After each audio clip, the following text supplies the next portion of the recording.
Praise God again for this evening.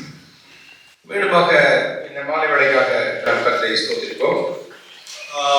As we have just introduced what we are learning in these 3 to 4 days. இந்த வரக்கூடிய 3 நாட்கள் நாம் என்ன பேசுகிறோம் என்பதை பற்றி ஒரு முகவுரை உங்களுக்கு கொடுத்தேன். We saw that the topic biblical theology it is trying to integrate and analyze parts of scripture and trying to find its fulfillment in Jesus. வேதாகம இறையியல் என்ற ஒரு தலைப்பிலே படித்துக் கொண்டிருக்கிறோம். வேதாகம இறையியல் எப்படி வேதத்திலே ஆரம்பித்து அது வளர்ந்து மரணமித்து இயேசு கிறிஸ்துவில் எப்படி ஒன்றாக சேருகிறது என்பதை பற்றி நாம் படித்துக் கொண்டிருக்கிறோம். And we saw 4 different aspects of the definition. அதாவது நாம் படித்த இந்த வரையறையினுடைய 4 முக்கிய பரிமாணங்களை குறித்து பார்த்தோம். In this next 45 to a few more minutes, we will see 5 different things that this topic biblical theology helps us to do. இந்த வேதாகம இறையியல் என்பது நமக்கு எப்படி ஒரு 5 வழிகளிலே இது பயன்படுகிறது என்பதை குறித்து பார்க்க போகிறோம். Firstly, we see that when you read the Bible, you may come across a lot of problem passages.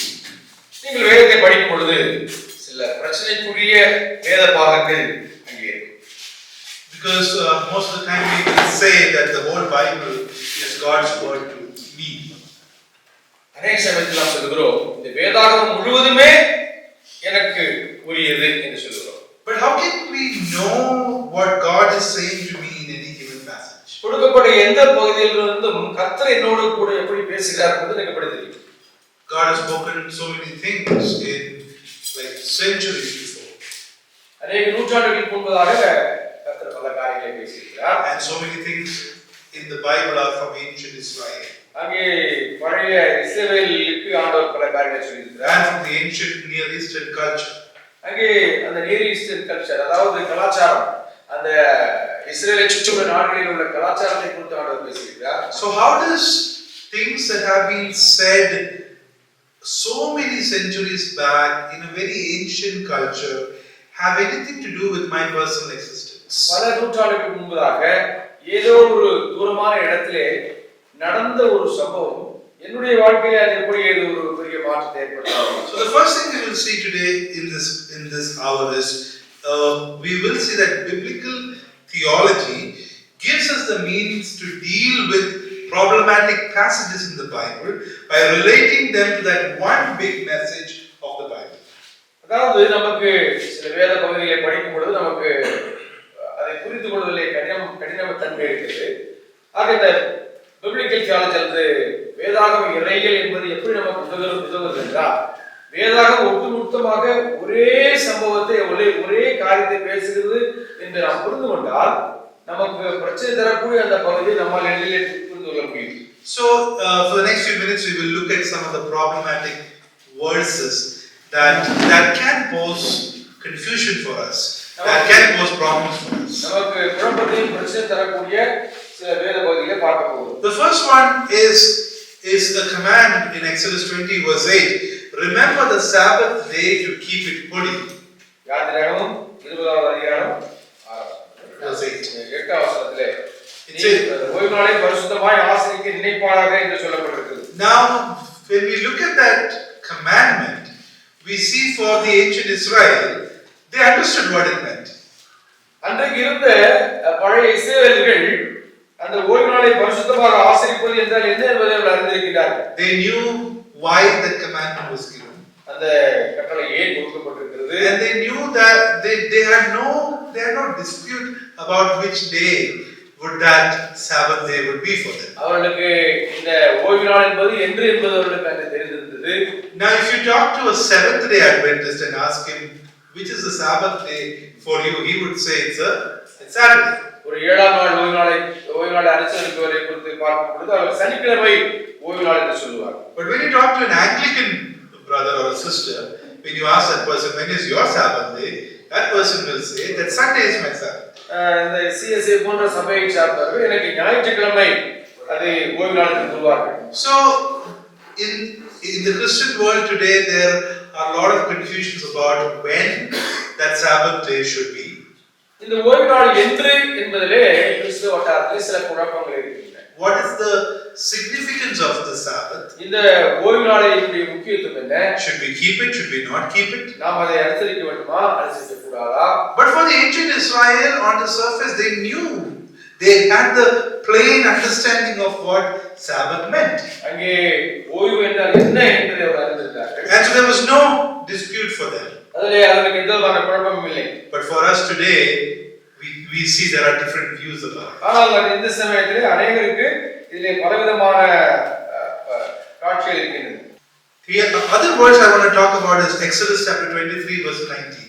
அடுத்த ஒரு வசனம் யாத்திராகமம் 23வது அதிகாரம் 19வது வசனம். It says, "Do not cook a young goat in its mother's milk."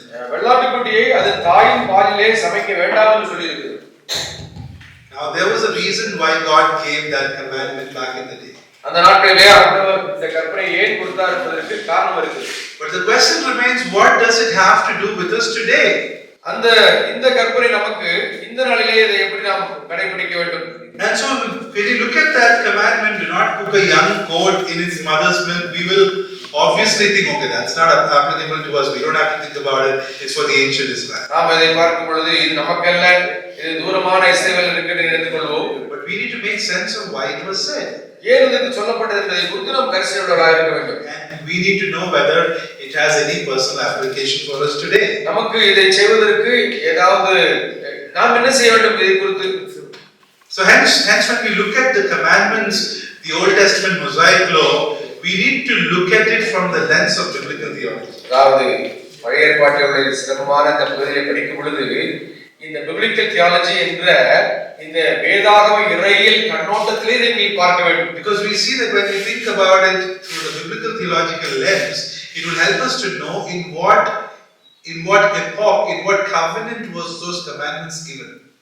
எந்த ஒரு உடன்படிக்கையினுடைய காலகட்டத்திலே உடன்படிக்கை அடிப்படையிலே அது கொடுக்கப்பட்டது என்பதை நீங்கள் முதலாவதாக அறிந்திருக்க It வேண்டும். help us understand why it was given. Why was God saying? Because when you look at the book of Exodus, when you look at the commandments, when God gives certain commandments, He also says, "Remember to keep the Sabbath as a day," and then there is an explanation to it. அதாவது ஓய்வு நாளை பரிசுத்தமாய் ஆசரிக்க வேண்டும் என்று சொன்னால் அந்த ஓய்வு நாளை குறித்து ஒரு விவரம் நமக்கு கொடுக்கப்பட்டிருக்கிறது. Can anyone say what was the explanation God gave for it? ஆண்டவர் கொடுத்திருக்கின்ற அந்த விளக்கம் எங்கே இந்த next verse Yeah, what can you say? 6 நாளும் நீ வேலை செய்து உன் கிரியைகள் எல்லாம் நடப்பிப்பாயாக. 7ஆம் நாளோ உன் தேவனாகிய கர்த்தருடைய ஓய்வு நாள். அதிலே நீயானாலும் உன் குமாரனானாலும் உன் குமாரத்தியானாலும் உன் வேலைக்காரனானாலும் உன் வேலைக்காரியானாலும் உன் மிருக ஜீவனானாலும் உன் வாசலில் இருக்கிற அந்நியனானாலும் யாதொரு வேலையும் செய்ய வேண்டாம். So we have to understand the Sabbath law in connection with what did God do in His creation on the seventh day He rested. அதாவது இது எதோடு தொடர்புபடுத்தியிருக்கிறது என்றால் இயேசு கிறிஸ்துவினுடைய அந்த சிருஷ்டிப்பு 7ஆம் நாளிலே கர்த்தர் ஓய்ந்திருந்தார். அது கர்த்தருடைய ஓய்வு நாள். At the same time we need to understand what does it mean that God rested. அதாவது கர்த்தர் ஓய்ந்திருந்தார் என்றால் அதனுடைய அர்த்தம் அதனுடைய பொருள் என்ன என்று நாம் அறிந்திருக்க வேண்டும். Is it meaning that we have to do nothing and we just keep sleeping throughout the day? நாம் ஒரு காரியத்தையும் செய்ய வேண்டிய அவசியம் இல்லையா? Because certain people also say that. They have to do nothing, just sleep. அவர்கள் ஒன்றும் செய்வதில்லை, எல்லாம் முறையும் கொண்டிருக்கிறார்கள். So we need to look at these verses with that biblical theological lens, because it helps us to get to the main meaning, the significance. Why did God give that? At what age did God give it? It's very important for us to know. எதற்காக ஆண்டவர் இந்த கட்டளை கொடுத்தார், எந்த காலத்திலே இந்த கட்டளை ஆண்டவர் கொடுத்தார் என்பதை நாம் அறிந்திருக்க வேண்டும். Now we come to the book of Song of Songs. அடுத்து உன்னத பாட்டின் புத்தகத்துக்கு வருவோம். Chapter 7 verse 4. உன்னத பாட்டுக்கு வருவோம். அடுத்து Song of Songs chapter 7 verse 4. உன்னத பாட்டு 7ஆம் அதிகாரம் 4ஆம் வசனம் எடுத்து வாசிங்க. It says, "Your nose is like the tower of Lebanon, looking towards Damascus." Yeah. Somebody can read it out. 7 verse 4. உன் கழுத்து யானை தந்தத்தினாலும் செய்த கோபுரத்தை போலவும் உன் கண்கள் எஸ்போனிலே பத்ரமி வாசரணிகளுக்கும் குளங்களை போலவும் உன் மூக்கு தமஸ்குவின் திசையை நோக்கும் எப்ரோனின் கோபுரத்தை போல இருக்கிறது. Now here we see in this passage a figure of speech is being used. இங்கே ஒரு உருவகம் பார்க்கின்றோம். And there are images that's been used. இங்கே சொல்லப்பட்ட சில சித்திரங்களை நாம் பார்க்கின்றோம். It says your nose is like the tower of Lebanon. அங்கே ஒரு மூக்கு அங்கே ஒரு பெரிய கோபுரத்தை போல இருக்கிறது. Nobody has ever spoken about my nose. சகோதரன் மூக்கை பற்றி யாரும் அப்படி பேசி வருத்தப்படுகிறார். If you take that verse, my nose is not like tower. So when you take that verse, it's important for us to understand what is the imagery that is being mentioned. அதற்கு பின்னால் சொல்லப்பட்ட அந்த சித்திரத்தினுடைய காரணம் என்ன என்பதை அறிந்திருக்க வேண்டும். At the same time, we need to know what is Song of Songs all about. அங்கே உன்னத பாட்டு எதை குறித்து பாடுகிறது என்பதை பற்றி அறிந்திருக்க வேண்டும். Because there are different interpretations for it. ஏன்னா உன்னத பாட்டை குறித்து பல விளக்கங்கள் உண்டு. Because some people say Song of Songs is a collection of love songs. அங்கே சிலர் கூறுகிறார்கள் இந்த உன்னத பாட்டு பலவிதமான இந்த அங்கே அன்பு வெளிப்பு தேச பாடல்களாக சொல்லப்பட்டிருக்கிறது. At the same time, some people say that the Song of Songs is about Christ and the church. அந்த சிலர் கிறிஸ்துவையும் சபையும் குறித்து பாடக்கூடிய பாடல்கள் சொல்கிறார்கள். But more than that, we need to understand in what covenant it was given. எந்த ஒரு உடன்படிக்கையின் காலத்தில் இது கொடுக்கப்பட்டது என்பதை நாம் அறிந்து What is God wanting to convey to the book of Song of Songs? இதன் மூலமாக கர்த்தர் சொல்ல வரக்கூடிய காரியம் என்ன? Why did the writer of songs speak like that? இந்த பாடல் எழுதியவர் ஏன் இதை இப்படி கூறுகிறார்? And so tomorrow when we look at the covenants, we'll understand that when we read a certain book, we need to understand in which covenant does that book fall. நாம் வாசிக்கக்கூடிய அந்த வேத பகுதி எந்த உடன்படிக்கையின் காலத்தில் எழுதப்பட்டது என்பதை நாம் கவனித்தால் நமக்கு மிக நன்றாக நாம் காரியங்களை விளங்கிக் கொள்வோம். So we see that biblical theology helps towards these understandings. இந்த வேதாகம இறையியல் இது போன்ற காரியங்களை அறிந்து கொள்வதற்கு அது உதவுகிறது. Especially when we look at verses like Moses asks God that he wants to see God. மோசே நான் கர்த்தரை பார்க்க வேண்டும் என்று சொல்லுகிற காரியத்தை குறித்து பார்க்கிறோம். God says that you can't see. நீ என்னை பார்க்க முடியாது. But then he puts him in a cleft of the rock. ஆனால் அந்த ஆண்டவர் வந்து அந்த பிளவுபட்ட பாறையிலே அவரை வைக்கிறார். And he sees the back, the shadow of the back of him. அந்த யெகோவாவுடைய பின்புறத்தை பார்த்ததாக கூறுகிறார். Now you need to understand that what does that mean? அது என்ன அர்த்தம் என்பதை நீங்கள் புரிந்திருக்க வேண்டும். Because God is a spirit being. அங்கே தேவன் ஆவியாக இருக்கிறார். Because God was incarnate only when Christ came. அந்த இயேசு கிறிஸ்துவில் மட்டுமே அவருடைய உருவத்தை பார்க்கிறோம். But in Exodus 33:34, what does that mean? That Moses saw the back of God. யாத்திராகமத்திலே நம்ம என்ன வாசிக்கிறோம்? மோசே கர்த்தருடைய பிற்பகுதியை பார்த்தார் என்றால் அந்த பொருள் என்ன? It's a hard words to understand. அதை நாம் புரிந்து கொள்வதற்கு கடினமான ஒரு வார்த்தை. We see that the writer of Exodus is employing a figure of speech called anthropomorphic language. அதாவது மனிதனுக்கு விளங்கிக் கொள்ளக்கூடிய ஒரு மொழியிலே கடவுளுடைய சத்தியத்தை அவர் சொல்லுகிறார். It is expressing things about God in human language. அங்கே கடவுளுடைய காரியங்களை மனிதனுடைய மொழியிலே அவர் பேசுகிறார். And then we also need to understand why did Moses ask to see God, and what is God trying to display by saying, hey, just stay in the cleft of the rock, just look at the back, and then in the next few verses you see God is saying things about himself. அங்கே நம்ம என்ன பார்க்கிறோம் என்றால் அந்த பிளவுபட்ட பாறையிலே மோசேயை வைக்கிறார். அதற்கு அப்புறமா என்ன நடக்கிறது? மோசேயுடைய பிற்பகுதியை பார்க்கிறார். அதற்கு அப்புறமா கடவுள் தன்னை பற்றி விளக்குகிறார். So we need to understand biblical theology, where such a verse is falling, in what covenantal era it is falling, what is the background, why is God trying to say what he's saying. This topic helps us towards that.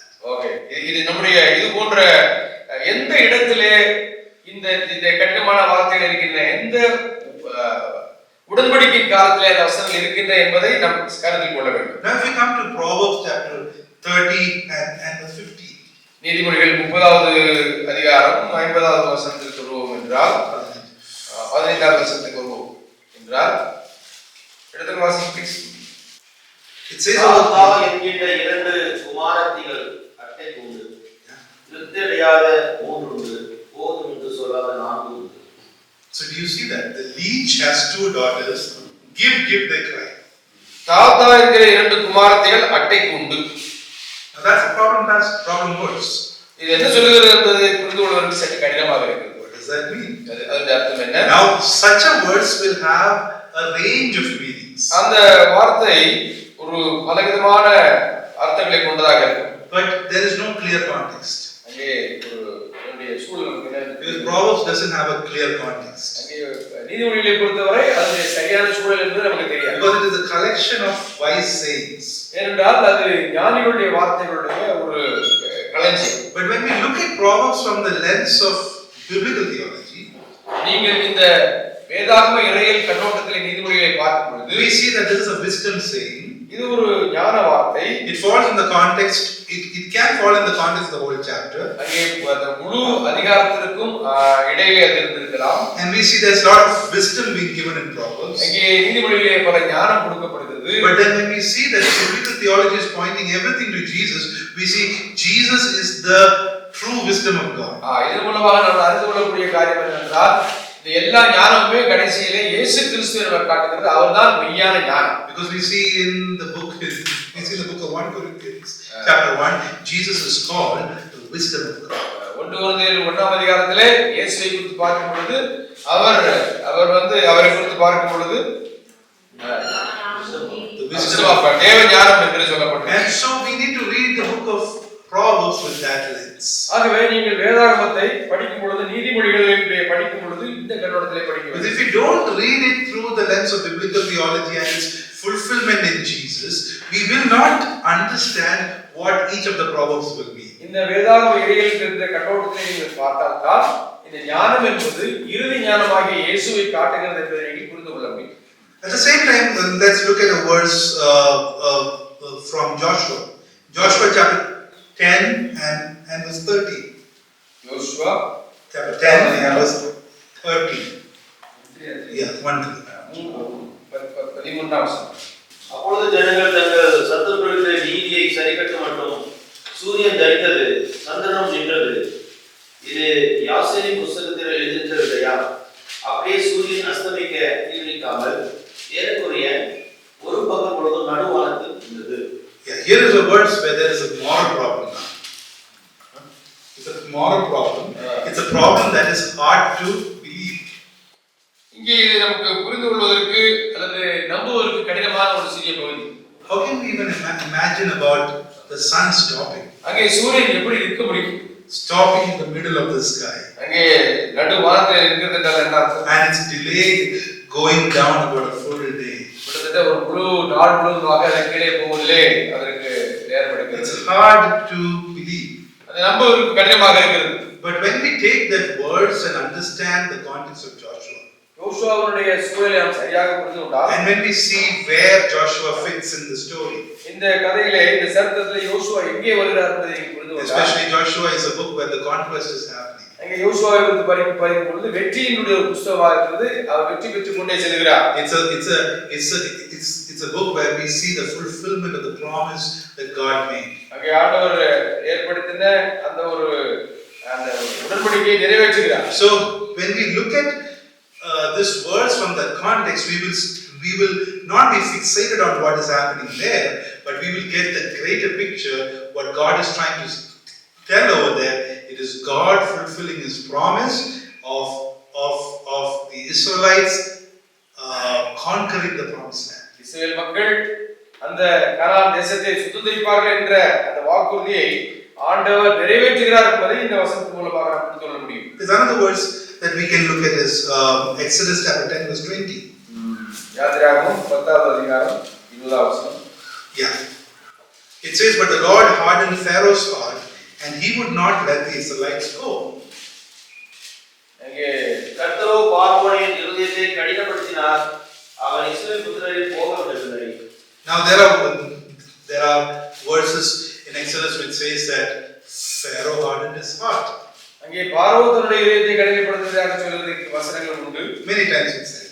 பல சமயத்திலே. But at the same time we also see verses the Lord hardened Pharaoh's heart. அங்கே என்ன பார்க்கிறோம்? கர்த்தர் அங்கே பார்வோனுடைய இதயத்தை கடினப்படுத்தினார் பார்க்கிறோம். It's hard to understand. இதை புரிந்து கொள்வதற்கு நமக்கு கடினமாக It's hard to understand. Then the question comes, then if God is hardening Pharaoh's heart, can he be blamed for his problem? கர்த்தருக்கு பார்வோனுடைய இதயத்தை கடினப்படுத்தினால் நம்ம பார்வோனை குற்றப்படுத்த முடியுமா? So there's a moral problem there. அது நமக்கு விடைக்கொள்வது சற்று கடினமாக இருக்குது. That's why we need to understand the context of that passage. அந்த பகுதியினுடைய சூழல் நாம் புரிந்திருக்க வேண்டும். And we need to understand biblical theologically what is God trying to say over there.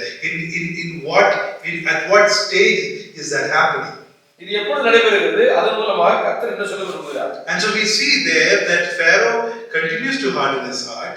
பார்வோனுடைய இதயத்தை கடினப்படுத்திக் கொண்டே இருக்கிறார். And there is a point when the Lord gives him over. ஒரு சமயத்தில் என்ன செய்கிறார்? அவரை கடினப்படுத்துவதற்கு அனுமதித்து. So God cannot be blamed for it. இதற்கு கர்த்தரை நாம் குற்றப்படுத்த முடியாது. And Pharaoh cannot be let off the hook.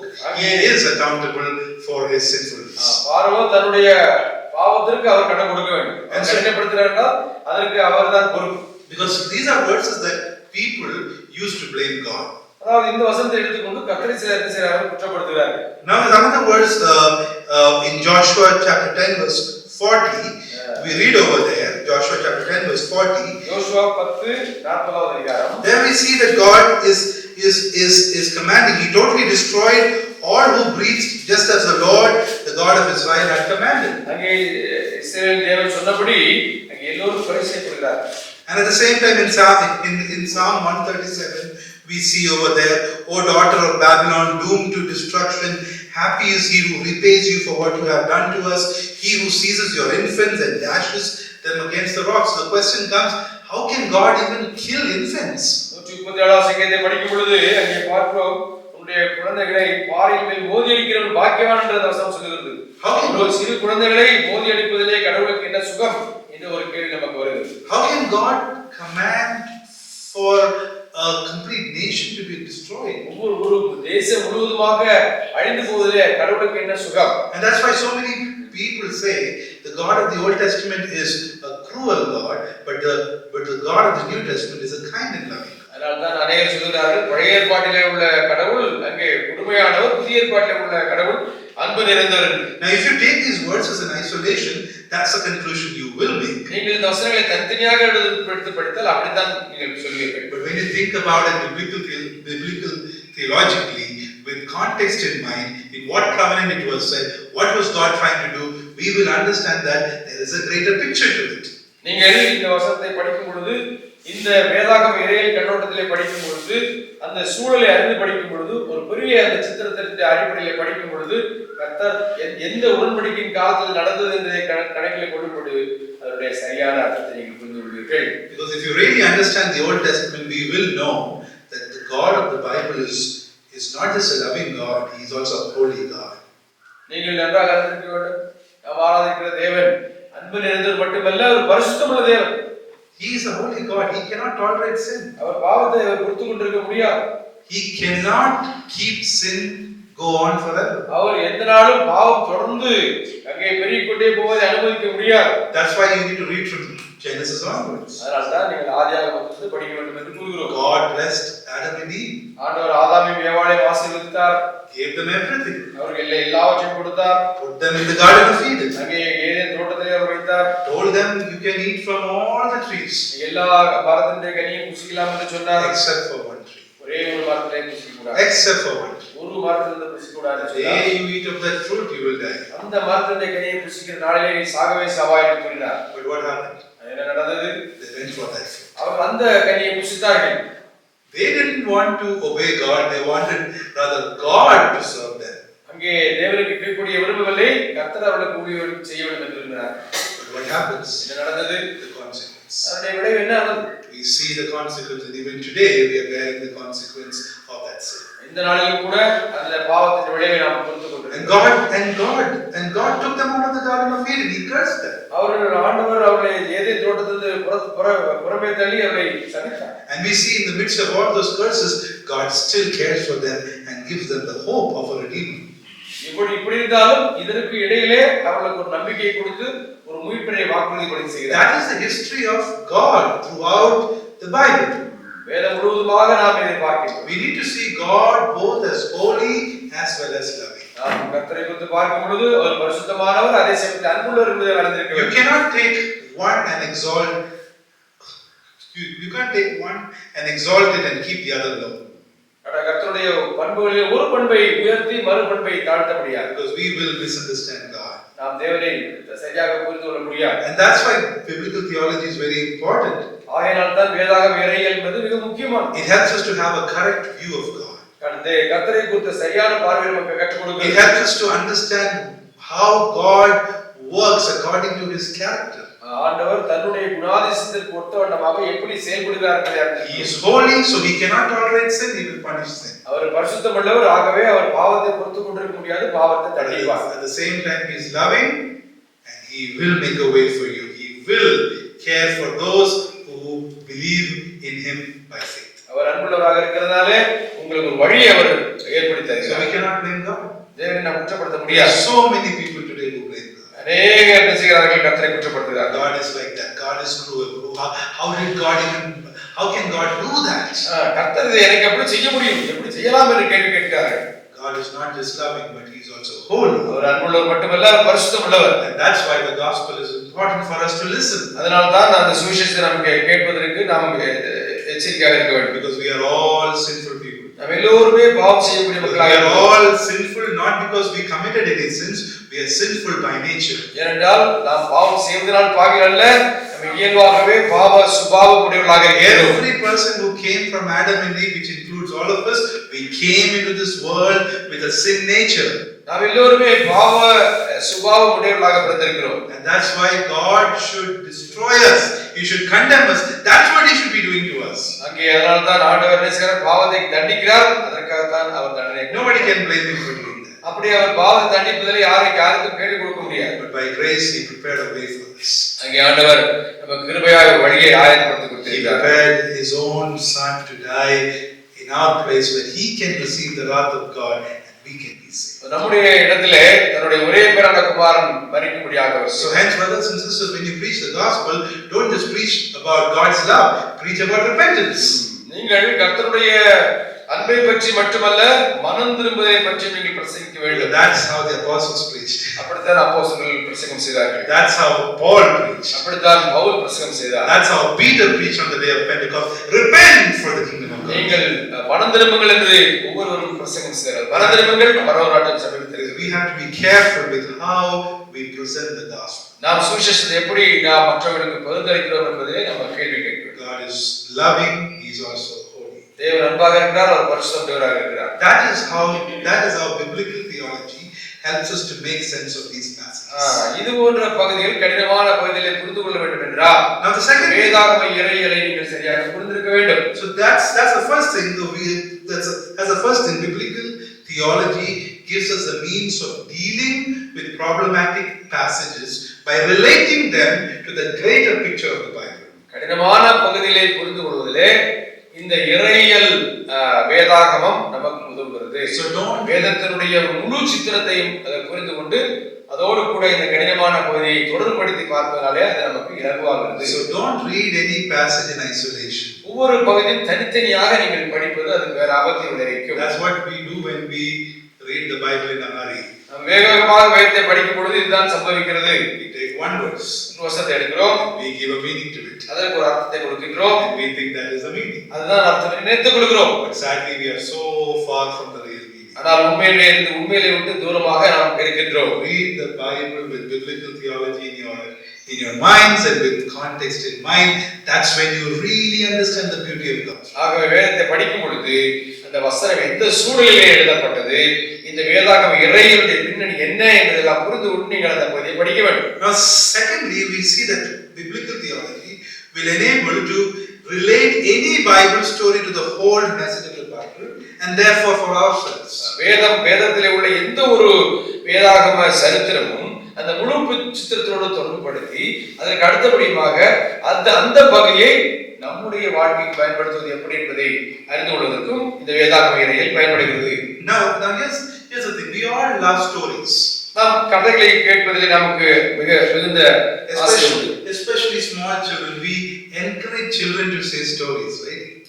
சிறுபிள்ளைகள் கதை சொல்வதை நாம் உற்சாகப்படுத்துகிறோம். Especially when we all gather together, we love to hear stories. நாம் விதமாக பிள்ளைகள் சேர்ந்திருக்கும் பொழுது அவரோட கதைகளை சொல்லியோ கேட்டோ நாம் ஆனந்தம் அடைகிறோம். Now when we hear stories, it entertains us. அந்த கதைகளை கேட்கும் பொழுது அது நம்மை உற்சாகப்படுத்துகிறது. Even when we hear scary stories, it's still entertaining. கதைகள் கேட்பதற்கு பயங்கரமான கதைகளாக இருந்தாலும் நமக்கு அதை கேட்பதற்கு சுவாரஸ்யமாக இருக்கிறது. But that's not the same with the story of the Bible. ஆனால் வேதத்தில் சொல்லப்பட்ட சரித்திரம் என்பது அப்படி அல்ல. We see that the story of the Bible is not to entertain. வேதத்தில் சொல்லப்பட்ட கதைகள் எல்லாம் உங்களை உற்சாகப்படுத்துவதற்கு மகிழ்விப்பதற்காக அல்ல. Each of the Bible story is a vehicle of truth about God and about us. தேவனை பற்றியும் நம்மை பற்றியும் அந்த உண்மையை நமக்கு சொல்லித் தருவதற்காக இந்த சரித்திரங்கள் நமக்கு உதவுகின்றன. Now sometimes when we read certain things in the Bible, we may not understand the truth right away. உடனடியாக அந்த வேத பகுதியை படிக்கும் பொழுது நமக்கு அதன் அர்த்தம் புரியாது. But when we read it in context, in light of the big story, we understand what it means. நீங்கள் வேதாகமம் என்ற ஒரு முழு சித்திரத்தின் அடிப்படையிலே நீங்கள் அந்த கதையை படிக்கும் பொழுது நீங்கள் அதன் அர்த்தத்தையும் அதனுடைய பயன் என்ன என்பதை புரிந்து கொள்வீர்கள். Especially stories from the Old Testament. பழைய ஏற்பாட்டிலுள்ள சரித்திர சம்பவங்கள் அப்படித்தான். Now just for example, think about the story of the event where Joshua and the army goes and conquers the city of Jericho. அங்கே யோசுவாவை குறித்து பார்ப்போம். யோசுவா என்ன செய்கிறார்? அந்த எரிகோ பட்டணத்தை பிடிக்க போகிறார். Now when we read that event, the meaning is not very self-evident. அதிலே யோசுவா எரிகோவை பிடிக்க போகிறார் என்பது நமக்கு உடனடியாக புரியவில்லை. Now if we apply that text to us today, இன்று நமக்கு அந்த பகுதியை எடுத்து நம்முடைய வாழ்க்கையை அபியாசப்படுத்துவோம் என்றால் it's a little difficult. Today we are not attacking, we are going and attacking and breaking cities. எரிகோவை நாம் பிடிக்க போவதில்லை. And so sometimes we can just come out of that text with a very bland application. Just trust and obey God. நீங்கள் என்ன செய்யணும்? கர்த்தரை நம்ப வேண்டும், கர்த்தருக்கு கீழ்ப்படிய வேண்டும் என்று சொல்லி கதையை கொடுத்து விடுகிறோம். But we see there is a greater meaning to it. அதற்கு அதைவிட பெரிய ஒரு அர்த்தம் இருக்கிறது. There is a greater meaning for that event where Jericho is destroyed by Joshua and the army. அந்த எரிகோ கோட்டையானது அங்கே யோசுவாவாலும் அவருடைய கூட்டத்தாரும் அங்கே அழிக்கப்படுகிறது. அதுக்கு பின்னணியிலே ஒரு பெரிய ஒரு உண்மை இருக்கிறது. We need to understand what is God trying to say. God is trying to say that I will keep my promise. என்னுடைய வாக்குத்தத்தத்தை நான் நிறைவேற்றுவேன் என்று ஆண்டவர் கூறுகிறார். And I will make sure that what I have promised to you will happen. I promise that I will give you the promised land. I will do it. நான் உனக்கு அந்த வாக்குத்தத்த பூமியை கொடுப்பேன், அதை செய்வேன் என்று ஆண்டவர் கூறுகிறார். And he made that promise long time back. அதை अनेक வருஷங்களுக்கு முன்னதாக செய்தார், அதை செய்து முடிக்கின்றார். So to understand that incident, we need to go back to Genesis. நீங்கள் அந்த பகுதியை புரிந்து கொள்ள வேண்டும் என்றால் நீங்கள் ஆதியாகமத்துக்கு செல்ல வேண்டும். And that's where we read how God tells them that there will be a time you will be slaves in the land of Egypt, but there will be a time where I will destroy all these nations and I will give you the land. அங்கே ஆண்டவர் என்ன சொல்கிறார்? நீங்கள் எகிப்தில் அடிமையாக இருப்பீர்கள், ஆனால் ஒரு சமயத்திலே நீங்கள் நிச்சயங்கள் வெற்றி சிறப்பில் என்று கூறியிருக்கிறார். But if you go a little more early than that, இன்னும் அதைவிட பின்பதாக செல்ல வேண்டும் you என்றால் should go to the place where we see the Abrahamic covenant. அங்கே ஆபிரகாமோடு கூட ஆண்டவர் செய்த உடன்படிக்கையை பார்க்க முடியும். We see 3 clauses are there in Abrahamic. அங்கே 3 காரியங்களை குறித்து பார்க்க முடியும். One of the clauses, the land clause. அங்கே ஒரு காரியம் அங்கே நிலத்தை பற்றியது. It's a land promise. அங்கே தேசத்தை பற்றியது. God says, I will give you the land. நான் உங்களுக்கு இந்த தேசத்தை தருவேன் என்று கூறுகிறார். So now do you understand how Joshua is connected with Genesis? பாருங்கள் எப்படி யோசுவாவையும் அந்த ஆதியாகமம் எப்படி தொடர்புபடுத்தப்பட்டிருக்கிறது புரிகிறதா உங்களுக்கு? At the same time we go a little more early. இன்னும் கொஞ்சம் பின்பதாக சென்றால் When we come to Genesis chapter 3 verse 15. ஆதியாகமம் 3ஆம் அதிகாரம் 15ஆம் அதிகாரத்திலே The seed of the woman, the savior. அங்கே ஸ்திரீயுடைய வித்தை குறித்து வாசிக்கின்றோம். The seed of the woman is coming to rescue people from their sins. அங்கே ஸ்திரீயுடைய வித்து அங்கே மனிதனுடைய பாவத்திலிருந்து விடுதலை பெறுவதற்கு உதவி செய்கிறார். And when we come fast forward, we see Joshua is one of the leader who points to Jesus. அங்கே யோசுவாவை குறித்து பார்க்கும் பொழுது யோசுவா இயேசு கிறிஸ்துவினுடைய ஒரு முன் நிழலாக இருக்கின்றார். And he is that leader who is leading his people to victory. அங்கே இஸ்ரவேல் மக்களை வெற்றிக்கு நேராக வழிநடத்தி செல்கிறார். But at the same time we see that leader is not the ultimate rescuer for Israel. ஆனால் இஸ்ரவேலை குறித்து பார்க்கும் பொழுது யோசுவா இஸ்ரவேலரை இறுதியாக நடத்த போவது கிடையாது. இயேசுவே இஸ்ரவேல் மக்களையும் உலக மக்களையும் நடத்த போகிறார் என்பதை பார்க்கிறோம். And so at the same time we see that Joshua is pointing to the greater savior Jesus Christ. யோசுவா யாரை காட்டுகிறார்? இயேசு கிறிஸ்துவை நமக்கு அடையாளமாக காட்டுகிறார். So we see we cannot read the book of Joshua in isolation. ஆகவே யோசுவாவின் புத்தகத்தை அதை தனியாக நீங்கள் படிக்க முடியாது. And so we need to understand biblical theology. ஆகவே நீங்கள் வேதாகம இறையியலை நீங்கள் புரிந்திருக்க வேண்டும். And so it helps us to relate any Bible story to the whole message of the Bible. ஆகவே வேதாகமத்தில் உள்ள எந்த ஒரு சரித்திரத்தையும் வேதாகம் முழுவதுமாக நீங்கள் தொடர்புபடுத்தி பார்க்க முடியும். And so when we understand that story of the destruction of Jericho in the light of the context, in light of the biblical theology, we'll understand that there is an application over there. It's not just about trust and obedience, it's about believing in God's promise. அதாவது அந்த இடத்திலே அந்த வசனத்தை மட்டும் பார்க்கும் பொழுது நீங்கள் அவரை விசுவாசியுங்கள், அவருக்கு கீழ்ப்படியுங்கள் என்பதை மட்டுமல்ல, ஆண்டவர் உண்மையுள்ளவர், வாக்குத்தத்தத்தை செய்ததை நிறைவேற்ற வல்லவராக இருக்கிறார், ஆகையினாலே நீங்கள் அவரை விசுவாசிக்கலாம் என்று இன்னும் ஒரு படி மேலாக சென்று நீங்கள் அந்த பகுதியை புரிந்து கொள்ள முடியும். And we also start applying it to our lives and trusting in the Lord because He is our rescuer. நீங்கள் அந்த வசனத்தின் அடிப்படையிலே நீங்கள் அவரை நம்பலாம், அவர் உண்மையுள்ளவராக இருக்கிறார், நம்ம இன்னும் வெற்றிக்கு நேராக வழிநடத்துவார் என்று நீங்கள் தீர்மானிக்கலாம். I hope you can see how biblical theology helps us to go deeper. It helps us to think deeper. ஆகவே நீங்கள் இந்துமாக ஒரு வேதாகம் முழுவதுமாக வேதாகம இறையியல் கண்ணோட்டத்திலே பார்க்கும் பொழுது இன்னும் ஆழமாக காரியங்களை புரிந்து கொள்ள முடியும். And when we think like that, when we read the Bible, when we preach the Bible like that, people will worship God. நீங்கள் இந்துமாக மற்றவரிடத்தை பிரசங்கம் செய்யும் பொழுது மற்ற மக்கள் தேவனை ஆராதிப்பார். So it's important for us to think about biblical theology because it relates single incidents to the great picture of the Bible and it helps us to apply it to our lives. ஆகவே இந்த இறையியல் கண்ணோட்டத்திலே வேதங்களை பார்க்கும் பொழுது நாம் ஒரு சிறு சிறு நிகழ்ச்சியையும் கூட சரியாக புரிந்து கொள்ள முடியும். Now, third way this topic of biblical theology is helpful to us. மூன்றாவதாக it helps us to make sense of the Old Testament. பழைய ஏற்பாட்டை சரியாக நாம் புரிந்து கொள்வதற்கு வேதாகம இறையியல் கண்ணோட்டம் உதவுகிறது. Now we can all agree that reading Old Testament is not easy. பழைய ஏற்பாட்டை படிப்பது என்பது அவ்வளவு எளிதல்ல.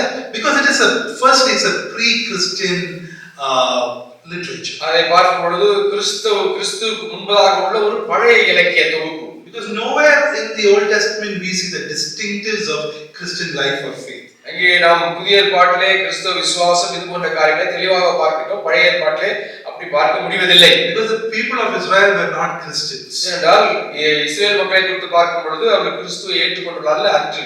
And we see that we cannot say that they lived Christian lives.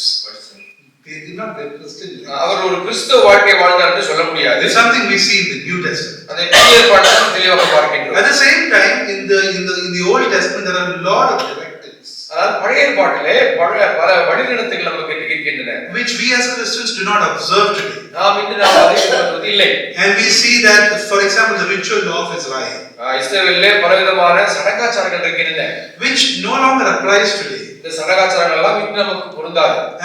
But at the same time there is a moral law in the Mosaic law which is still in effect today. ஆனால் இன்றும் கூட அதிலிருந்தும் சில உண்மைகளை நாம் கற்றுக்கொண்டு நம்முடைய வாழ்க்கையை அதை நாம் அபியாசப்படுத்த முடியும். So there's lot of directives in the Old Testament which can be very confusing.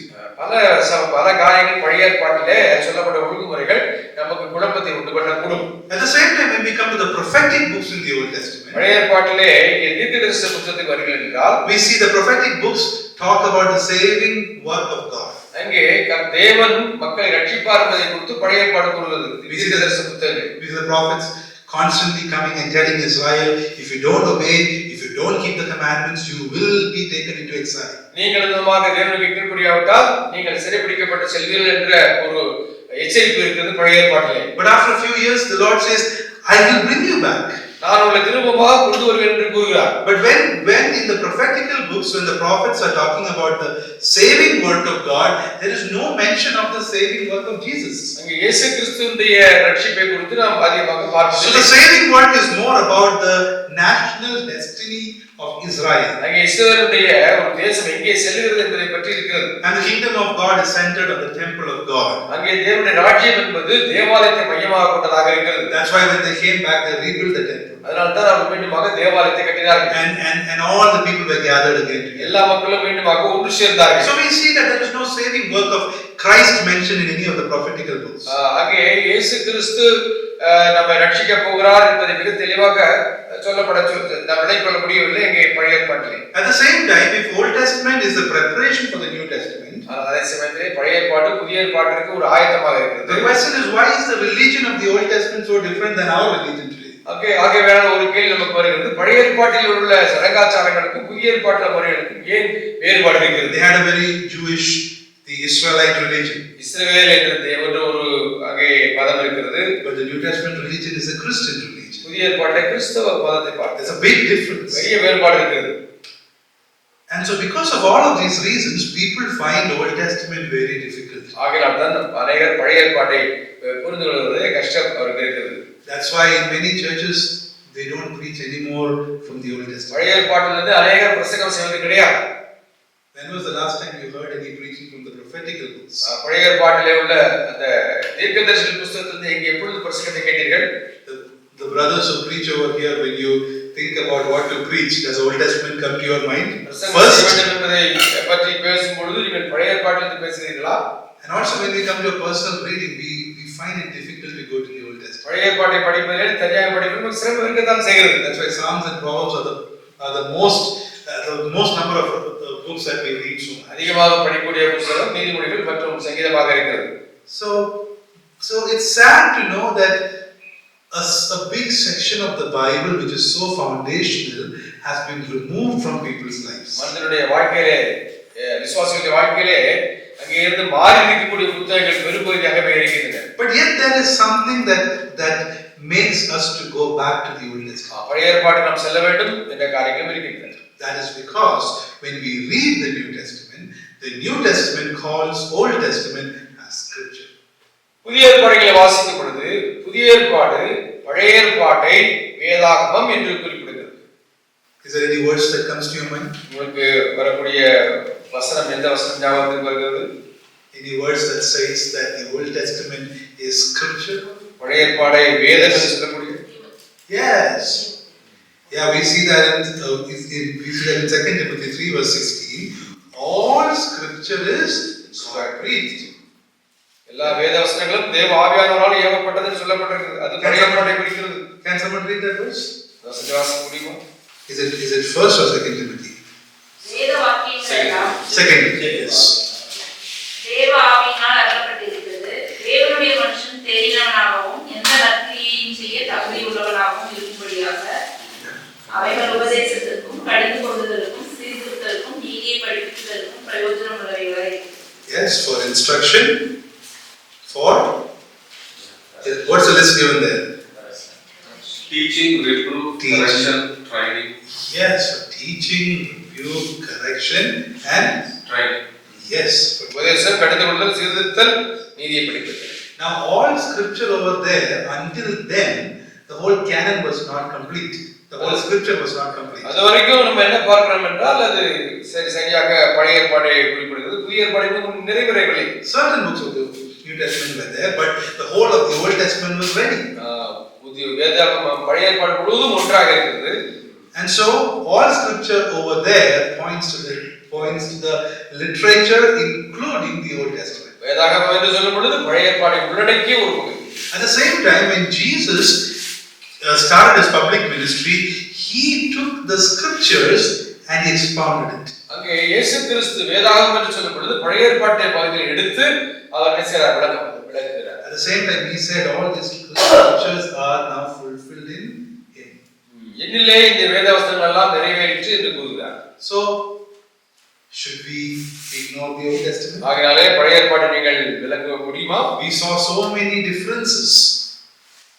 பலவிதமான வித்தியாசங்களை பார்க்கின்றோம். We saw that Old Testament is very difficult to understand. வேதாகமம் பழைய ஏற்பாடு படிப்பதிலே கடினமாக இருக்கிறது. But when we learn biblical theology, when we understand that Bible is one unified book with one single theme, which finds its fulfillment in Jesus, we will run back to the Old Testament. நீங்கள் இயேசு கிறிஸ்துவிலே எல்லா வசனமும் நிறைவேறுகிறது என்று அறிந்தால் நீங்கள் பழைய ஏற்பாட்டை நோக்கி ஓடுவீர்கள். இயேசுவை குறித்து பழைய ஏற்பாடு என்ன கூறுகிறது என்பதை கண்டுபிடிக்க ஆவலாக இருப்பீர்கள். I keep mentioning the book of Leviticus. லேவியராகமத்தை மீண்டும் மீண்டுமாக உங்களுக்கு சொல்ல விரும்புகிறேன். Why should you read the book of Leviticus? நீங்கள் லேவியராகமத்தை படிக்க வேண்டும். Because you see the offerings over there. அங்கே காணிக்கைகளை குறித்து வாசிக்கிறோம். You see the sacrifices over there. இங்க வரிகளை குறித்து வாசிக்கின்றோம். You see God's provision for forgiveness of sins. பாவத்திலிருந்து மன்னிப்பு எப்படி பெறுவது என்பதை பற்றி அவர் கூறுகிறார். And then when you come to the chapter 16 of Leviticus, லேவியராகமம் 16ஆம் அதிகாரத்துக்கு you வந்தால் see the Day of Atonement. அங்கே அந்த டே ஆஃப் அட்டோன்மென்ட் பிராயஷ்சித்த பலியினுடைய தினத்துக்கு வருகிறீர்கள். You see how God has provided for the forgiveness of the sins of His people. தன்னுடைய மக்களுடைய பாவ மன்னிப்பிற்காக கர்த்தர் செய்த காரியம் என்ன என்பதை நீங்கள் அறிய முடியும். And then when you read the book of Hebrews, எபிரேயர் நிருபத்துக்கு வாருங்கள். you see over there that there are verses that says that in the Old Testament sacrifices were made regularly, but now there is only one sacrifice that's என்ன வாசிக்கிறோம்? பழைய ஏற்பாட்டு காலத்திலே பலிகள் தொடர்ந்து பட்டுக்கொண்டே இருந்தன. ஆனால் இப்போது புதிய ஏற்பாட்டிலே இயேசு கிறிஸ்துவில் அந்த பலி நிவர்த்தியாக என்று வாசிக்கிறோம். That's why you should read the book of Leviticus. அதனால தான் நீங்கள் லேவியராகமத்தை வாசிக்க வேண்டும். How do you get that understanding? அதை எப்படி நீங்கள் புரிந்து கொள்கிறீர்கள்? You need to think biblical theologically. ஆகையால் நீங்கள் வேதாகம இறையியல் பூர்வமாக சிந்திக்க வேண்டும். It helps you to read it as one story. ஆகவே நீங்கள் ஆதியாகமத்திலிருந்து வெளிப்படுத்தின விசேஷம் வரைக்கும் ஒரே சரித்திரமாக நீங்களை பார்க்க முடியும். So thirdly, biblical theology helps us and it shows us the relationships of all the parts of the Old Testament to the person and work of Jesus Christ.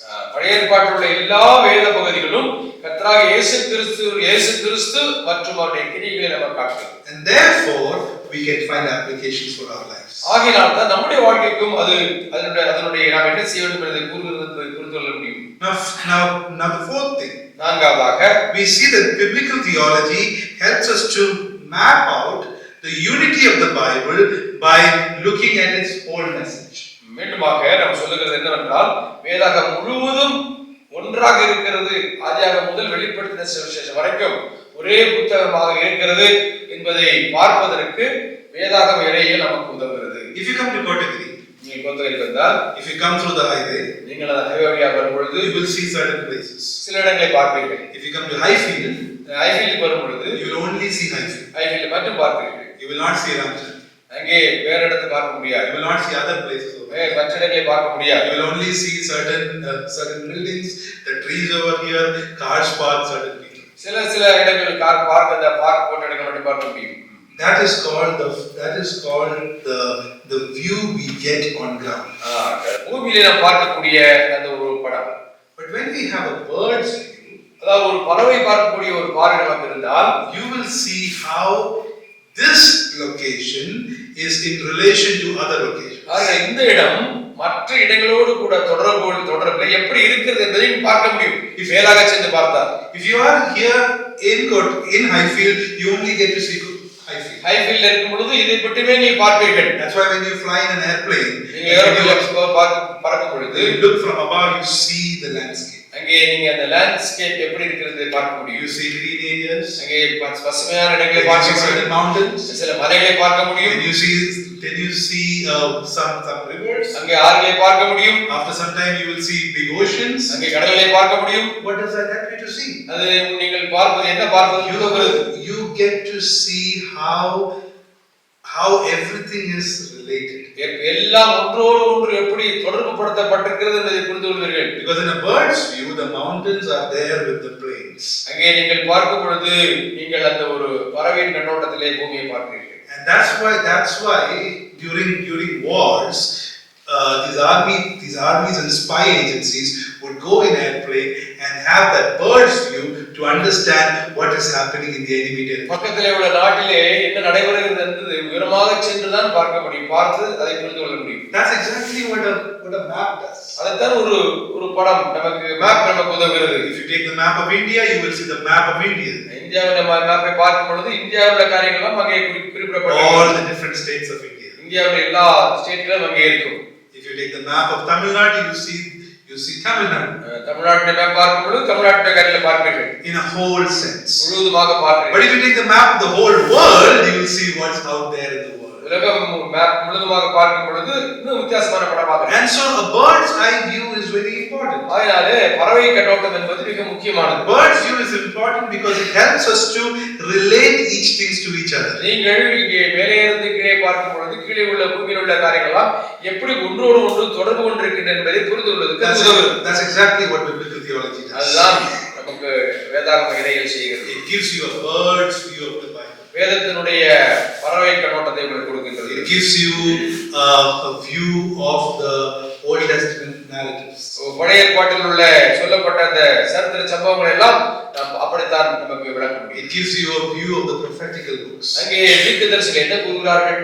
It gives you a view of the poetical books. அந்த ஞான புஸ்தகங்கள் நமக்கு என்ன கூறுகின்றன? It gives you a view of the wisdom literature. அங்கே ஞான புஸ்தகங்கள் நமக்கு என்ன கூறுகின்றன? And then it gives you a view of the Gospels சுவிசேஷ புத்தகங்கள் என்ன கூறுகின்றன? and the pastoral epistles அந்த இப்ப அந்த அந்த நிருபங்களை குறித்து என்ன வாசிக்கிறோம்? and the general epistles. பொதுவான நிருபங்கள் And then the apocalyptic, that kind of literature. எதிர்காலத்தை குறித்து அங்கே வெளிப்படுத்திய சுவிசேஷம் அங்கேப்பட்ட நிருபங்கள் புத்தகங்கள். You get a bird's view of the Bible. ஆகவே வேதத்தை குறித்து ஒரு முழு பறவை கண்ணோட்டமும் நமக்கு இருக்க வேண்டும். And you'll understand how the Pentateuch is related to the Gospels. அங்கே எப்படி அங்கே ஐந்தாகமங்கள் பஞ்சாகமமும் சுவிசேஷத்தோடு எப்படி இணைந்திருக்கிறது. And you'll understand how the poetical books is related to the apocalyptic literature. எப்படி இந்த அந்த செய்யுள் புத்தகங்கள் எல்லாம் இந்த மற்றபடி வெளிப்படுத்திய சுவிசேஷத்தோடு எப்படி தொடர்பு கொள்ளப்பட்டிருக்கிறது. And most importantly, you'll see how all of it is pointing to Jesus. எல்லாம் எப்படி இயேசு கிறிஸ்துவை காட்டுகிறது. The cross is at the center. எப்படி கிறிஸ்து சிலுவைதான் மையமாக அமைந்திருக்கிறது. Christ and his death and his resurrection are at the center. அங்கே கிறிஸ்துவோட மரணம் தான் வேதத்தினுடைய அந்த பிபிலிக்கல் தியாஜன மையமாக இருக்கிறது. That's why Jesus said in Luke 24, the writings and the wisdom literature, the Pentateuch, all of that points to me. இயேசு கிறிஸ்து லூக்கான சுவிசேஷத்தில் என்ன கூறுகிறார்? இங்கே இந்த எல்லா புத்தகங்களும் என்னையே காட்டுகிறது என்று கூறுகிறார். And that's exactly what we see in 1 Corinthians. Every promise in the Bible finds its yes and amen in Christ Jesus. ஒன்று கொரிந்தியர் நாம் இந்த வாசிக்கிறோம். வேதத்துல எல்லா வசனங்களும் கிறிஸ்துவுக்குள் ஆமென் என்றும் ஆமென் என்றும் இருக்கிறத வாசிக்கிறோம். And so that's why we need to think about biblical theology. ஆகையால் தான் நாம் இந்த வேதாகம இறையியல் கண்ணோட்டத்திலே வேதத்தை பார்க்க வேண்டும். That's why today in many churches preaching is boring. அநேக சபைகளிலே இந்த பிரசங்கங்களை கேட்பதற்கு போர் அடிக்கின்றன. That's why in many churches preachers take 20 verses in one preaching. அங்கே அநேக இடத்துல என்ன செய்றார்கள்? 20 வசனத்தை எடுத்துக்கொண்டு ஒரே சமயத்தில் பிரசங்கம் செய்றார்கள். That's why when the preacher doesn't know what he's saying, அவர் பிரசங்கி கூட அவர் என்ன பேசுறாரோ அவருக்கும் தெரியவில்லை. That's why people have lost interest in God's word, and that's why we see a large segment of people in churches are biblically illiterate. அங்கே அநேக சபையில் கூடிய அநேகருக்கு வேத வசனம் புரியாத இருக்கிறார்கள். So biblical theology helps us to see the Bible from a bird's eye view. அங்கே வேதாகம இறையியல் என்பது வேதத்தை உங்களுக்கு ஒரு பறவை கண்ணோட்டத்தை கொடுக்கிறது. It maps out the entire unity of the Bible. அங்கே வேதம் முழுவதும் ஆதியாகமத்திலிருந்து வெளிப்படுத்தின சுவிசேஷம் வரைக்கும் எப்படி இணைந்திருக்கிறது என்று காட்டுகிறது. And it helps us to look at the Bible as one message. வேதாகமத்தை ஒரே செய்தியாக நமக்கு காட்டுகிறது. So if I ask you what is that one message of the Bible, how can you explain it? வேதாகமத்தில் சொல்லப்பட்ட ஒரு செய்தி என்ன என்று கேட்டால் என்ன சொல்வீர்கள்? Salvation. Yes, That's one way of saying it. Any other way? நல்ல விஷயம். Yeah, Christ, gospel connected. Yeah, the kingdom of God, தேவனுடைய ராஜ்யம், the rule of God. தேவனுடைய ஆட்சி. That's what we see as the one storyline of the Bible.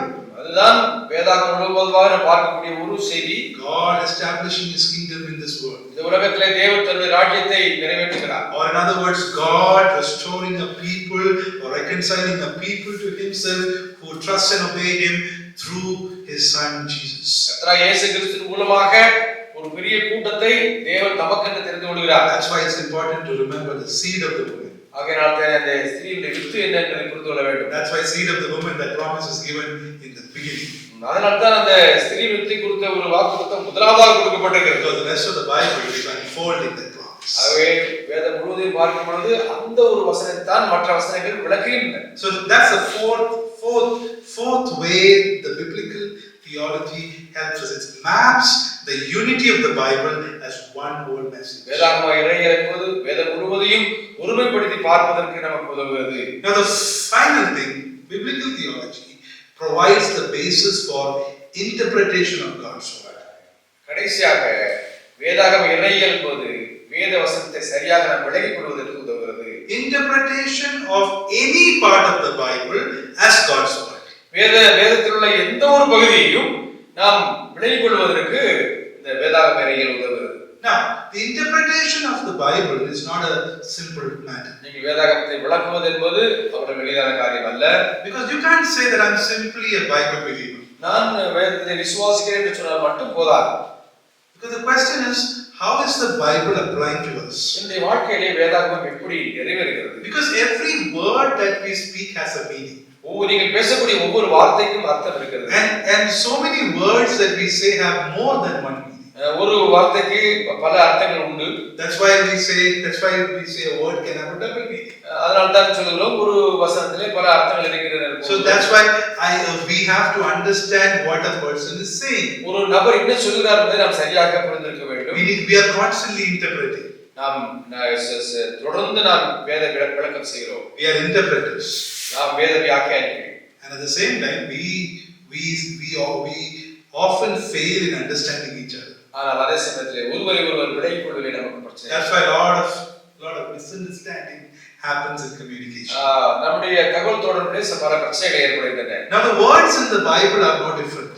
அந்த வேதத்தில் உள்ள வேத பகுதியானது அதிலே எந்த விதமான மாற்றம் இல்லை. Because the words of the Bible also needs interpretation in their own context. ஆகவே வேதத்தில் உள்ள பகுதியும் கூட அதனுடைய சரியான சூழலிலே விளக்கப்பட வேண்டும். Now that discipline is called hermeneutics. அதுதான் hermeneutics அல்லது வேத வியாக்கியான இயல் என்று கூறுகிறோம். It comes from the word a Greek word which means to interpret. hermeneutics என்று சொன்னால் வியாக்கியானம் விளக்குதல் என்று பொருள். Now if you take a commentary, ஒரு கமெண்ட்ரி வேதாகம விளக்க உரை எடுத்தால் most commentaries talk about the meaning of the words. ஒரு வார்த்தையுடைய விளக்கத்தை அது கொடுக்கும். It helps us to understand what did Moses mean, what did Joshua mean, what did Paul mean. It helps us to understand the authorial intent of God's word. அந்த கடவுள் எந்த விதமாக ஒரு அதிகாரத்தோடு ஒரு மோசே மூலமாகவோ அல்லது யோசுவா மூலமாகவோ வேறு நபர் மூலமாகவோ அந்த வார்த்தைக்கு என்ன அர்த்தம் சொல்கிறார் என்பதை காட்டுகிறார். But we need to go beyond that. அதற்கும் பின்பதாக நாம் கடந்து செல்ல வேண்டும். We need to go beyond that and understand what I am reading or what I am saying. How is that applying to my life today? So நாம் என்ன செய்ய வேண்டும்? அதை இன்னும் அதிகமாக சரியாக புரிந்து கொண்டு என்னுடைய வாழ்க்கையில அது எப்படி எனக்கு அது பயிற்சி செய்ய வேண்டும். What is the present meaning for me today? எனக்கு அது இன்றைய நாளில் அதனுடைய விளக்கம் என்ன? That is what interpretation is called. அதுதான் வேதாகம விளக்கம். There are 3 or 4 stages in learning the Bible. அந்த வேதத்தை படிப்பதில் நமக்கு 3-4 முறைகள் இருக்கின்றன. The first is called observation. நீங்கள் ஒன்றை சரியாக உன்னிப்பாக கவனிக்க வேண்டும். You have to observe the text well. நீங்கள் படிக்கக்கூடிய வேத பகுதியை மிக சரியாக கவனிக்க வேண்டும். Who is saying, to whom is being said, are there any repetitions in that passage, are there any contrasts in that passage? Lot of things we have to observe in the text. யாருக்கு சொன்னது, அங்கே ஏதாவது வேறுபாடுகள் இருக்கிறதா, எல்லாவற்றையும் உன்னிப்பாக கவனிக்க வேண்டும். At the same time we have to think about the context. அந்த சூழலை சரியாக படிக்க வேண்டும். But then we move on from there to interpretation. அதற்கு அப்புறமாக விளக்கத்துக்கு வருகிறோம். What does it mean? அதனுடைய அர்த்தம் என்ன? In observation we ask, what do I see? நீங்கள் அதை அந்த அப்சர்வேஷன் உற்று கவனிக்கும் பொழுது நான் என்ன பார்க்கிறேன் என்ற கேள்விக்கு பதிலளிக்க வேண்டும். When we interpret, we ask the question, what does it mean? வேத விளக்கத்தை குறித்து பார்க்கும் பொழுது அதனுடைய அர்த்தம் என்ன? And that is விளங்க வேண்டும். And that is what biblical theology is helpful to. இங்கே தான் வேதாகம இயல் நமக்கு உதவுகிறது. When we understand the Bible story as one whole book, it helps us to have sound and correct interpretation of what we are reading. வேதாகமம் முழுவதும் ஒரே புத்தகம் தான், சரியாக இணைந்து இசைந்திருக்கிறது புரிந்து கொண்டால் நாம் எல்லாவற்றையும் சரியாக படித்துக் கொள்ள முடியும். And that's why we see Bible is not merely a historical record. அதனால தான் நாம் வேதாகமம் ஒரு சரித்திரத்தை மட்டும் அங்கே பதிவு செய்யக்கூடிய புத்தகம் என்று கூறுவதில்லை. It's the word of God. இது தேவனுடைய வார்த்தை. That's why we see, have you heard of a king called Hammurabi? ஹம்முராபி என்பவரை குறித்து கேள்விப்பட்டிருக்கிறீர்களா? He was an ancient Babylonian king. பாபிலோனிய ராஜா. He wrote a code of law. அவர் அந்த ஒரு சட்ட புத்தகத்தை எழுதினார். And that code of law became the foundation of the law all around the world. உலகம் முழுவதற்கும் அது அடிப்படையான சட்ட புத்தகமாக But then we don't look at Hammurabi's code of law and start thinking what is the relationship between different laws. That's not how we see it. ஹம்மூராபி அந்த சட்டத்திற்கும் நமக்கும் என்ன தொடர்பு என்று நாம் சிந்திப்பதில்லை. It's a historical record and it's good. அது சரித்திரபூர்வமான ஒரு காரியம், அது சரிதான். But how about the Mosaic law?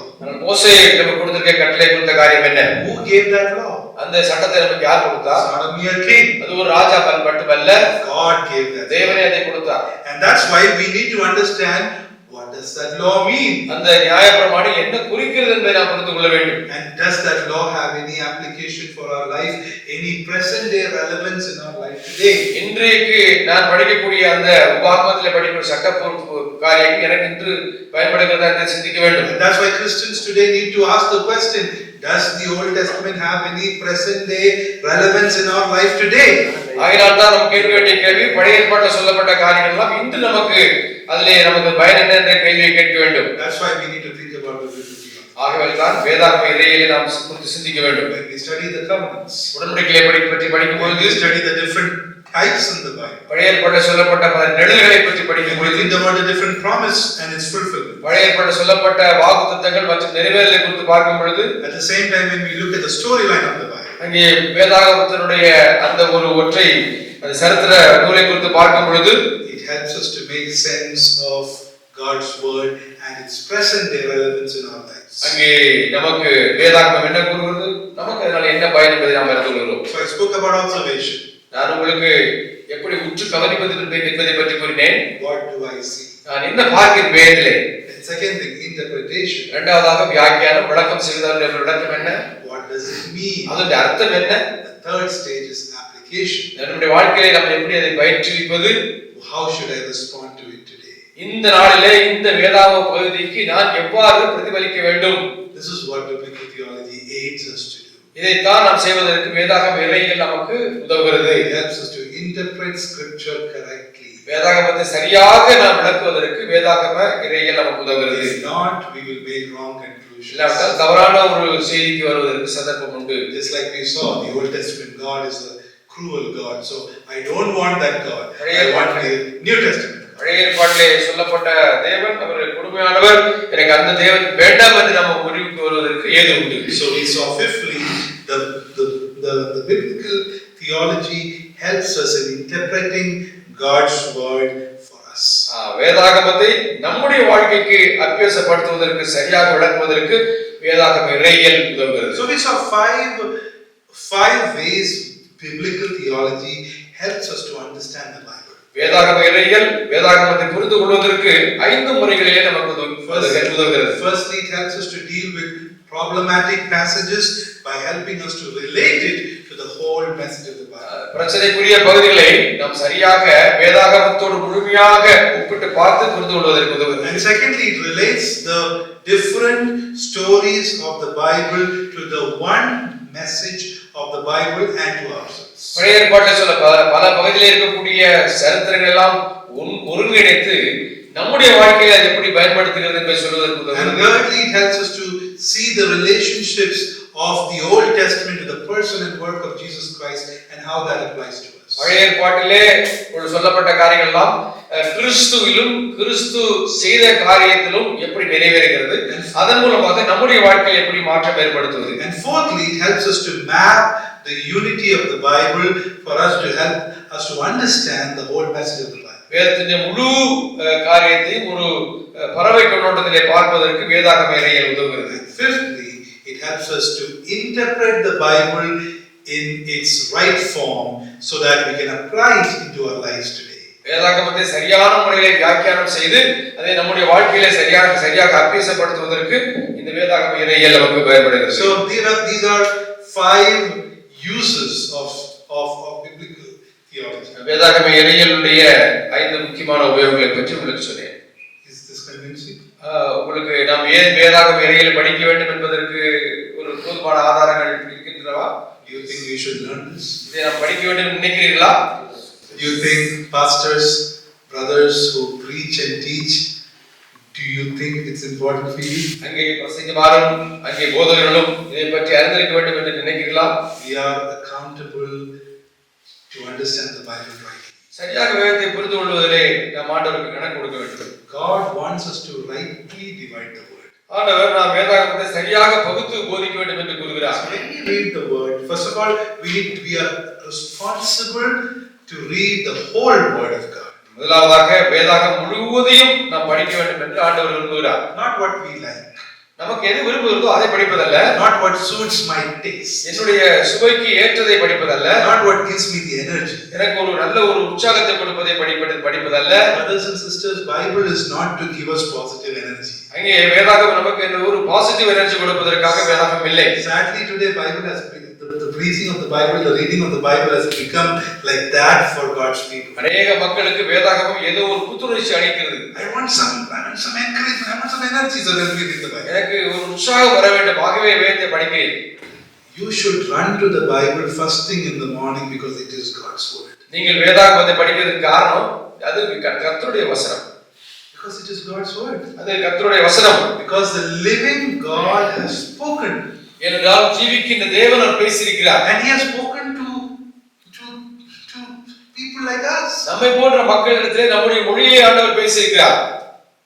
Are we even worthy of it? நமக்கு அதை பெற்றுக்கொள்வதற்கு நமக்கு தகுதி இருக்கிறதா? But he has spoken to us. ஆனால் நம்மிடத்திலே அவர் பேசுகிறார். He has revealed his mind to us. அவருடைய உள்ளத்தை நமக்கு வெளிப்படுத்தி இருக்கிறார். How can we know God? நாம் தேவனை எப்படி அறிவது? Go to his word. நாம் அவருடைய வசனத்திற்கு எப்படி செல்வது? How can we pray to God? நாம் தேவனிடத்தில் எப்படி ஜெபிப்பது? When we hear what he says. அவர் சொல்வதை கேட்க வேண்டும். Read your Bibles. நீங்கள் வேதத்தை படியுங்கள். Read from Genesis to Revelation. ஆதியாகமத்திலிருந்து வெளிப்படுத்தின விசேஷம் வரைக்கும் படியுங்கள். Please don't boast and tell people I have read the Bible 6 times in my life. என் வாழ்க்கையில 6 முறை படித்துவிட்டேன் என்று பெருமை பாராட்டுவதற்காக படிக்க வேண்டிய அவசியம் இல்லை. Read the Bible for your own good. உங்களுக்கு நன்மை பயக்க வேண்டும் என்பதற்காக வேதத்தை படியுங்கள். So that you can glorify God through your lives. உங்களுடைய வாழ்க்கையில தேவனை மகிமைப்படுத்துவதற்காக படியுங்கள். So that you can be a channel of blessing to other people by opening the word and comforting other people. மற்றவர்களுக்கு நீங்கள் உற்சாகப்படுத்துவதற்காக அவருடைய ஆறுதல் படுத்துவதற்காக வேதத்தை படியுங்கள். Read your Bibles and study the Bible as it should be. வேதத்தை படிப்பது மட்டுமல்ல, வாசிப்பது மட்டுமல்ல, எப்படி படிக்க வேண்டுமோ அந்த முறையிலே வேதத்தை படியுங்கள். At the same time, God has told us to preach the whole counsel of God. ஆண்டவர் முழு ஆலோசனையும் மற்றவர்களுக்கு பிரசங்கிக்க வேண்டும் என்று விரும்புகிறார். Not certain counsel. சில காரியங்கள் மட்டுமல்ல. Not certain things that you want to hit at your fellow believers. மற்ற விசுவாசிகளை தாக்குவதற்காக ஒரு சில பகுதிகள் மட்டும் படிப்பதல்ல. The whole counsel. ஆனால் முழு வேதாகமத்தை படிக்க வேண்டும். Brothers, your churches need to hear from Genesis to Revelation. உங்களுடைய சபையானது ஆதியாகமத்திலிருந்து வெளிப்படுத்தின விசேஷம் வரைக்கும் செய்தியை கேட்க வேண்டும். Because it is the whole word of God. ஏனென்றால் அது முழு வேதாகமம். And you need to learn that. நீங்கள் அதை படிக்க வேண்டும். You need to preach faithfully. நீங்கள் உண்மையாக அதை பிரசங்கிக்க வேண்டும். When you preach faithfully, நீங்கள் உண்மையாக பிரசங்கிக்கும் பொழுது you glorify God. நீங்கள் தேவனை மகிமைப்படுத்துகிறீர்கள். Because God has given you a set of people under your care and you are accountable for them to the Lord. ஆண்டவர் உங்களுக்கு என்று ஒரு கூட்ட மக்களை கொடுத்திருக்கிறார், அவர்களுக்கு நீங்கள் கணக்கு கொடுக்க வேண்டும். அவர்களை குறித்து. So every time, brothers, when you take God's word and stand and preach, you should do it with complete reverence and fear of the Lord. நீங்கள் தேவசத்தை குறித்து பிரசங்கம் பண்ணும் பொழுது நீங்கள் கடவுளை குறித்த பயமும் மரியாதையும் உங்களுக்கு இருக்க வேண்டும். Now that doesn't mean that we have to preach perfect sermons. நீங்கள் மிக பூரணப்பட்ட ஒரு செய்தியை கொடுக்க வேண்டும் என்பதல்ல. In this side of eternity there is nothing perfect. நித்தியத்தின் இந்த பகுதியிலே எதுவும் பூரணப்பட்டதல்ல. We have to be faithful. ஆனால் உண்மையுள்ளவர்களாக இருக்க வேண்டும். That's what Paul told the young Timothy, preach the word. ஆகினால் தான் அங்கே பவுல் தீமோத்தேயுவை நீங்கள் வசனத்தை பிரசங்கிக்க வேண்டும் என்று கூறுகிறார். So we hope and pray that this study of biblical theology will give you the tools to rightly understand the Bible and rightly and faithfully preach the word. வேதாகம இறையில் வேதத்தை சரியாக பகுத்து அதை போதிக்க உங்களுக்கு உதவும் என்று நம்புகிறேன். The word gives growth. ஏனென்றால் வசனம் உங்களுக்கு வளர்ச்சியை கொடுக்கிறது. The Holy Spirit works through the preaching of God's and the reading of God's word. பரிசுத்த ஆவியானவர் நீங்கள் வேத வசனத்தை நீங்கள் வாசிக்கவும் அதை படிக்கவும் உதவுகிறார். I hope and pray that you understand the weight, the importance of the gravity of these matters. நாம் சொல்லுகிற காரியங்களுடைய கனம் எவ்வளவு என்பதை நீங்கள் புரிந்திருக்கிறீர்கள் என்று நம்புகிறேன். Come back tomorrow morning. We will learn the storyline of the Bible tomorrow. நாளைய தினத்திலே வேதாகமத்தினுடைய அந்த ஒரு முழு தொடர்பை குறித்து நாம் படிக்க போகிறோம். தேவனுடைய நாமம் மகிமைப்படுவதாக.